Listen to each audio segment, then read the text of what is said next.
মিশকাত শরীফের হাদিসের মধ্যে এসেছে আমার রাসূল বলেছে, সাহাবীরা জেনে রাখো, বার যদি মিথ্যা কথা বলো 40 দিন পর্যন্ত তোমাদের মুখ নাপাক থাকবে।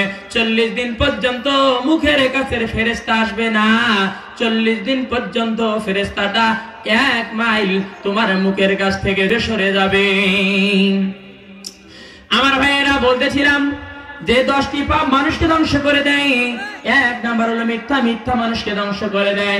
আমার বন্ধুরে, নবীজি বলেছে তোমরা আমাকে 2 অঙ্গের গ্যারান্টি দাও, আমি তোমাকে জান্নাতের গ্যারান্টি দিয়ে দেব। জোরে কান সুবহানাল্লাহ।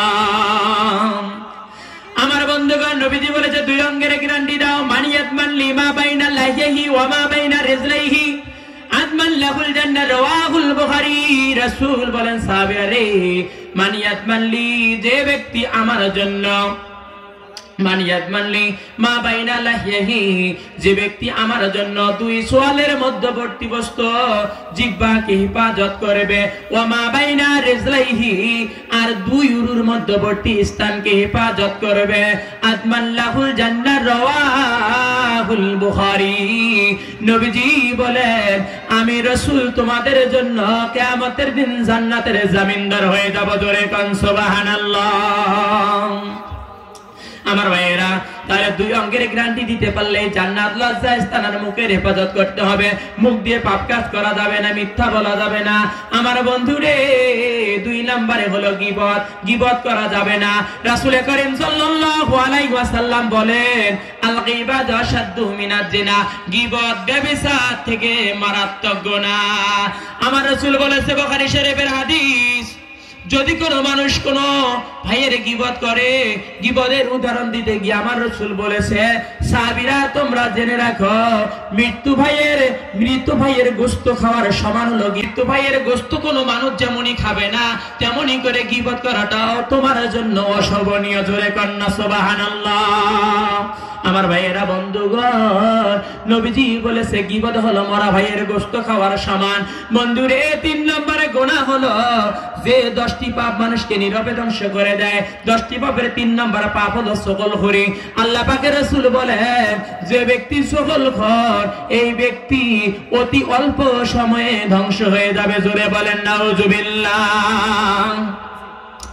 আমার বন্ধুগণ, সেই ব্যক্তি নীরবে ধ্বংস হয়ে যাবে। এজন্য সকলখুরি করা যাবে না।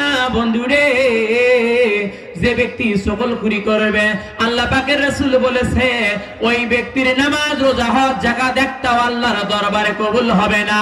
এই বর্ণনা দিতে গিয়ে রাসূল করিম সাল্লাল্লাহু আলাইহি ওয়াসাল্লামের একজন সাহাবীর ইতিহাস মনে পড়ে গেল। বন্ধুরে, সেই সাহাবীটা ছিল আব্দুল্লাহ ইবনে উবাই।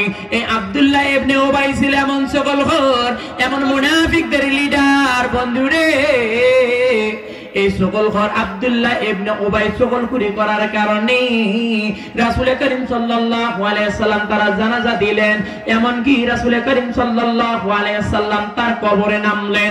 রাসূলের জামা মোবারক দিয়ে তাকে দাফন করা হলো। এমন কি জানাজা দেওয়ার পরে রাসূল দোয়া করলেন, রব্বুল আলামিন জানিয়ে দিল, নবী গো, এই মুনাফিকের জন্য 1 বার নয়, 2 বার নয়, আপনি যদি 70 বার যদি দোয়া করেন, এই মুনাফিকের দোয়া আমি আল্লাহর দরবারে কবুল হবে না। জোরে কন্না আল্লাহু আকবার। আমার বন্ধুগণ, 5ম নাম্বার হলো মানুষের মন্দ নাম ধরে ডাকা যাবে না। যে নাম সেই নাম ধরে ডাকতে হবে। কথা বলেন ঠিক না বেটি? আমার ভাইয়েরা, অনেক সময় কোন মানুষের নামটাকে, অনেক সময় নামটাকে মনে করেন যে সুমাইয়া, ওই সুমা। অনেক সময় কোন মানুষের নামটাকে এমন নাম থাকে, তার বিকল্প নাম ধরে ডাকে। এমন নাম ধরে ডাকলে পাপ হবে। আমার বন্ধুগণ রে,